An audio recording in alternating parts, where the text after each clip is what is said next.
Everyone has a message to communicate to their audience. But in a world that is moving so fast when it comes to technology, website design can feel more complicated than ever before for entrepreneurs. My name is Tim Haynes, and I am the founder of Symposia. Symposia is a 15-person marketing team based here in Holland, Michigan. And today, we are going to take you through a crash course on website design. Let's start with some key insights. I want you to begin with the user experience in mind. So how do you make a great user experience? A few things to consider here.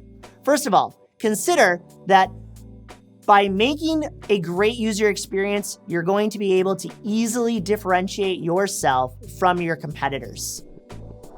On the web, user experience is defined as all of the interactions that a person would have with your website. If I go to your competitor's website and I hate using it, but I love using your website, it's going to be easy to pick you over them. Also, consider the fact that much like a great startup, the user experience usually starts with one or two problems and then crescendos into a giant puzzle of problems. I'm sure if you're like me when you started your business, you thought you only had one or two issues to solve for, and you found that you actually had probably dozens, hundreds, maybe even thousands of connected problems to solve for. So plan on that being the way that user experience works as well. Make sure that as you design with user experience in mind, you're keeping mobile devices in mind as well. If I can't navigate your website on my tablet or my phone, that means that you have a bad user experience, especially if I can't get to the most important things, for example, a map or a contact form. I want you to also make sure that you're focusing on the user in the phrase user experience. How are they using your website? What do they want to be able to accomplish?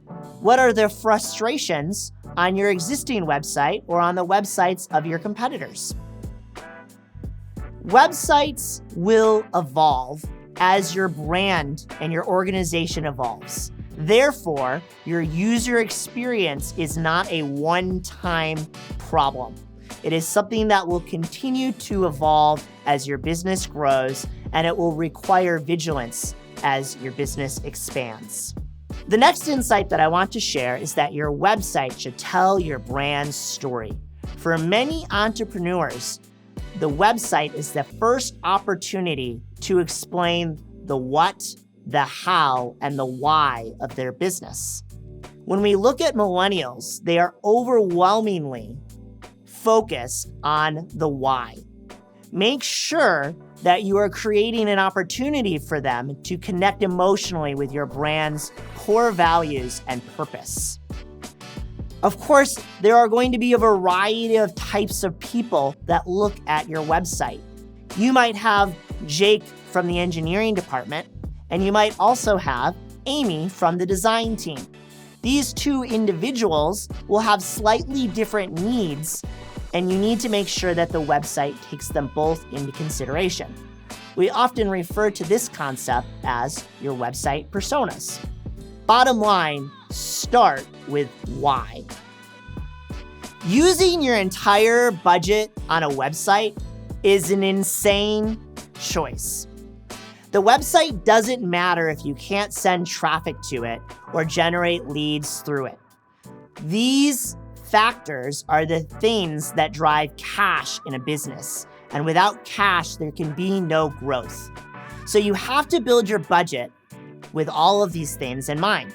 Many entrepreneurs spend their entire marketing budget on a beautiful website, and then they forget to leave money for the actual ongoing marketing and sales. A strong marketing strategy needs to explain how the budget will be best used strategically over the course of time. Ask yourself the following questions. How much money do I have to support my other business objectives? And what are those business objectives? For example, do I need to hire a salesperson or a part-time salesperson later this year? If I do, then I need to keep that in mind as I'm deciding how much money to commit to a website build-out. Does the internet matter for my business currently at this stage in my business journey? It may also not. For example, if you are trying to take a product to market, the website might not be the most urgent thing to figure out. What other technologies am I using currently, or am I thinking of potentially using in the future? Examples would include a CRM such as Salesforce or an email marketing platform such as MailChimp.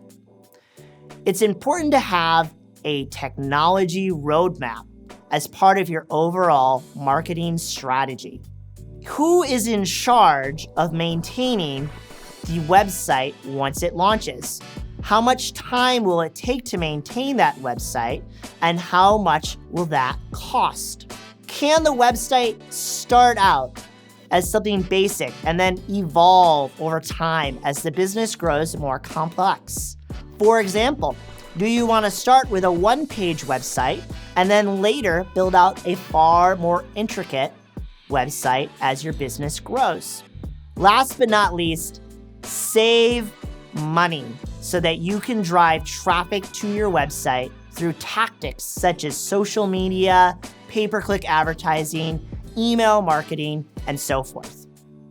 If nobody sees the website, it won't generate revenue and it won't impact the growth of your business.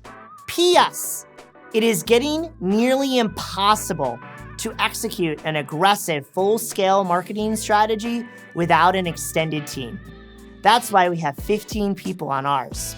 Bottom line here, the build it and they will come philosophy is just a bunch of malarkey. Don't create a new retail store and just pray for people to show up. Do something to get them in the door. Accessibility matters. Ideally, everyone should be able to use any website on the internet. It shouldn't matter if an individual has a condition that affects their capabilities or what hardware or software they might be using at home. Bottom line, make your website inclusive by making it accessible to all. What questions should I ask if I'm considering the possibility of hiring a professional? 1, do their core values align with our core values? Is this someone, quite simply put, that I want to hang out with for an extended period of time? 2, do they understand the mechanics of our business? 3, are they the right option for our budget? You can't buy a Cadillac if you only have a budget for a Honda. What can I use to build a website? Depending on your business and goals, you may or may not need a content management system.